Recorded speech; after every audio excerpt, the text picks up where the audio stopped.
SIR অর্থাৎ special intensive revision. আপনারা হয়তো সকলেই জানেন যে এসআইআর এর যে নোটিশ সেটা কিন্তু প্রথম ধাপে দ্বিতীয় ধাপে ইতিমধ্যেই চলে এসেছে এবং আজকে থেকে কিন্তু শুরু হয়ে গেল তৃতীয় ধাপের নোটিশ দেওয়া। তো আজকে আমাদের বিএলও কিন্তু এসেছে সেই নোটিশ দিতে। অনেকেই কিন্তু সেই নোটিশ ইতিমধ্যে পেয়েছে, আবার অনেকেই কিন্তু নোটিশ পাননি। তো দেখুন, এই যে তৃতীয় ধাপের নোটিশ এটা কিন্তু সকলেই পাবেন না, কেননা আমরা দেখেছি প্রথম ধাপে খুব ক্রিটিক্যাল যারা রয়েছে তারা নোটিশ পেয়েছে, দ্বিতীয় ধাপে একটু যারা নর্মাল তারা পেয়েছে, এবং যারা একদমই নর্মাল মনে করুন কোনো প্রবলেমই নেই সেটাই কিন্তু তৃতীয় ধাপে এসেছে। এবার আপনারা বলবেন তাহলে কেমন সেই তৃতীয় ধাপের নোটিশ? আমি আপনাদের প্রথম থেকে শেষ পর্যন্ত সমস্তটাই বলে দেবো যে কোনটা কিন্তু মানে বেশি ক্রিটিক্যাল ছিল আর কোনটা কিন্তু একদমই নর্মাল।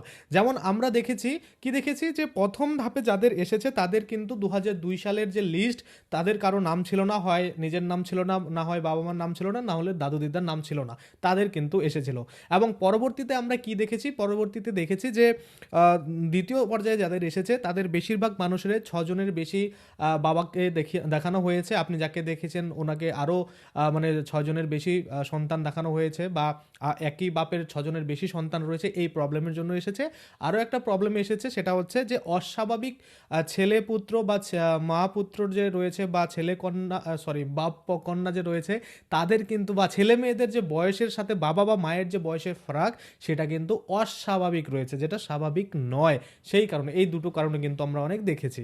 এবার এই তৃতীয় ধাপে যে নোটিফিকেশনগুলো আসা শুরু করেছে সেটা আপনারা পাবেন কিনা আপনারা এই ভিডিওটা দেখলেই বুঝতে পারবেন, কেননা এই যে তৃতীয় ধাপের নোটিফিকেশন এটা কিন্তু সকলেরই আসবে না, এটা খুব কম সংখ্যক মানুষের আসবে যাদের মনে করুন মিসম্যাচ রয়েছে বাবার যে নাম, বা আপনার যে ধরুন বাবার নামটা ভোটার কার্ডে যেটা ছিল কিন্তু আপনার অন্যান্য ডকুমেন্টে সেই বাবার নামটা আলাদা রয়েছে। আমার এখানেই যে বিএলও অফিসার আমাদের মানে একজনকে দিল, সেখানে প্রবলেম ছিল যে ওই ব্যক্তি যে ব্যক্তির এসেছে সেই ব্যক্তির বাবার নাম তার যে কার্ডে সেখানে সব জায়গায় এমডি ছিল, কিন্তু ওর যে বাবার ডকুমেন্ট সেখানে সব আলী রয়েছে।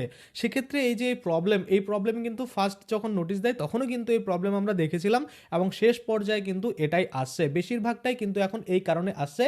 এখন কিন্তু এই 6 জনের যে বেশি ছেলে মেয়ে রয়েছে বা সন্তান রয়েছে এটার জন্য খুব রেয়ার বা কম এসেছে, বাকি কিন্তু এই ভুলের কারণগুলোতে বেশি এসেছে। যেমন আপনার বাবার নাম ধরুন এক ছিল, কিন্তু আপনার অন্যান্য ডকুমেন্ট বা আপনার যে বাবার নিজের ডকুমেন্ট রয়েছে সেখানে একদম অন্যরকম নাম, তাহলে কিন্তু সেটা ম্যাচ হচ্ছে না। এই প্রবলেমগুলোর জন্য কিন্তু এখন আসে। আর আশা করা যাচ্ছে এই তৃতীয় পর্যায়ের যে নোটিশ এটাই শেষ নোটিশ, আর কোনো নোটিশ আসবে না। এরপরে কিন্তু ফাইনাল লিস্ট বেরোয় যাবে, এবং ফাইনাল লিস্ট আপনারা কীভাবে দেখতে পারেন, কিভাবে পিডিএফে ডাউনলোড করতে পারবেন সেটা নিয়ে তো আমি অলরেডি ভিডিও বানিয়ে দেবো আপনাদের। একটা বানানো রয়েছে যেটা আমি আপনাদের দেখিয়েছিলাম যে 2002 সালেরটা কীভাবে ডাউনলোড করতে পারেন, বা ড্রাফট লিস্ট কীভাবে ডাউনলোড করতে পারেন, সেটা আপনারা দেখেছেন। সেই রকমই কিন্তু আরও ভিডিও আমি বানিয়ে দেবো যেখানে আপনারা ফাইনাল লিস্টটাও ডাউনলোড করতে পারবেন আপনাদের এসিপিসি পার্ট নাম্বার দিয়ে। একদম আপনার বুথের যে লিস্ট সেটা কিন্তু আপনারা ডাউনলোড অনায়াসে করতে পারবেন। তাহলে এই তৃতীয় পর্যায়ের যে নোটিফিকেশনগুলো আসছে এটা কিন্তু খুব কম সংখ্যক আর খুব কম মানুষই কিন্তু পাবে। এবার আপনারা বলবেন যে দাদা প্রথম ধাপ দ্বিতীয় ধাপ তৃতীয় ধাপে কেন নোটিশগুলো দেওয়া হলো, একেবারেই কেন দেওয়া হলো না? দেখুন, যখন আপনারা প্রথম ধাপে নোটিশগুলো পেয়েছিলেন সেখানে কিন্তু ম্যাক্সিমাম ইস্যুগুলো যেগুলো ছিল সেটা হচ্ছে 2002 সালে আপনি কাউকে দেখাননি, এটা কিন্তু পরবর্তীতে দেখা যাচ্ছে যে একই মানে বাবাকে 6 জনের বেশি সন্তানরা দেখিয়েছে। তো সেক্ষেত্রে সেটা সত্যি কিনা সেটা ভেরিফাই করার জন্য নিয়েছে, এবং কিছু কিছু বাবা ছেলের বা বাবা কন্যার যে বয়সের ফারাক আপনি যাকেই দেখিয়েছেন 2002 সালের লিস্টে তার সাথে একটা অস্বাভাবিক ফারাক রয়েছে, যার জন্য কিন্তু ডাক পড়েছে এরকম অনেক মানুষের। এবার তৃতীয় নম্বরে কিছু মিস্টেক রয়েছে বানানে, বা কোনো মনে করুন যে আলী এমডি টাইটেলে কোনো প্রবলেম রয়েছে, এইগুলোর জন্য কিন্তু এখন এসেছে। এই হচ্ছে লাস্ট পর্যায়ে রয়েছে। এর পরেও যদি কোনো মানে নোটিশ দেওয়া শুরু হয় চতুর্থ পর্যায়ে, সেটা তো আমি আপনাদের ভিডিও বানিয়ে জানিয়ে দেবো। আশা করা যাচ্ছে আর কোনো রকম কিন্তু নোটিশ আসবে না, এই নোটিশই লাস্ট নোটিশ। এরপরে কিন্তু ফাইনাল লিস্ট চলে আসবে, এবং ফাইনাল লিস্টের আপনাদের নাম আপনারা কিন্তু দেখতে পাবেন। এবার অনেকেই রয়েছে যারা কিন্তু ভেরিফিকেশন করাতে পারেনি, তাদের সোজা উত্তর হচ্ছে কোনো উপায় নেই, আপনাদের নাম কিন্তু বাদ পড়ে যাবে।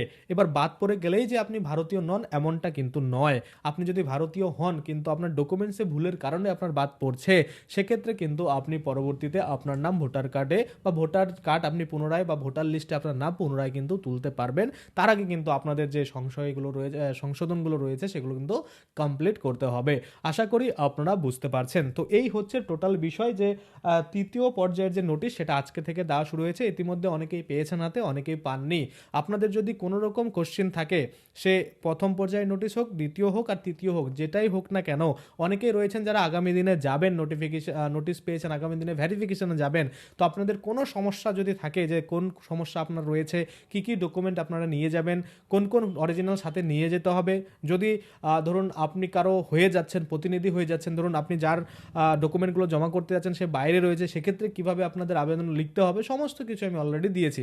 আপনাদের এরকম কোনো কোশ্চেন থাকলে কমেন্টে জানাবেন, আমি কিন্তু সেটারও আপনাদের রিপ্লাই দিয়ে দেব। আশা করি আপনারা বুঝতে পারছেন। আজকের জন্য ভিডিওটা এখানেই শেষ করব। যদি ভিডিওটা ভালো লাগে অবশ্যই একটা লাইক করে দেবেন। যদি আমার চ্যানেলে প্রথমবার ভিজিট করে থাকেন, নিচে একটা রেড কালার সাবস্ক্রাইব বাটন দেখবেন, ওখানে ক্লিক করে সাবস্ক্রাইব করতে পারেন। আর সাথে যে বেল আইকন রয়েছে ওখানে ক্লিক করে বেল আইকনটাকে এনেবল করে দিবেন। তাতে করে কি হবে, যখনই আমি এই ধরনের কোনো ভিডিও বানাবো সেটার যে নোটিফিকেশন সেটা কিন্তু আপনার কাছে পৌঁছে যাবে। ধন্যবাদ।